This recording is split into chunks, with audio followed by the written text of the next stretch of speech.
dawn. Thunderstorm producing heavy rain across the warned area.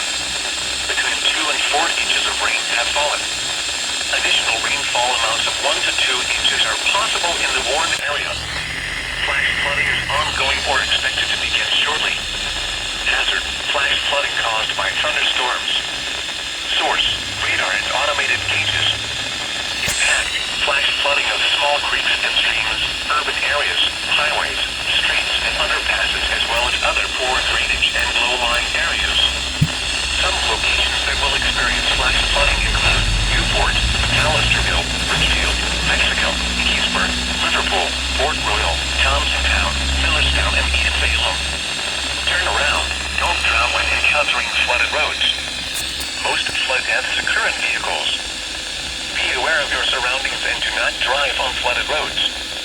Please report observed flooding to local emergency services or law enforcement and request they pass this information to the National Weather Service when you can do so safely. Repeating, a flash flood warning has been issued until 3:30 p.m. for the following counties: Juliana and Perry.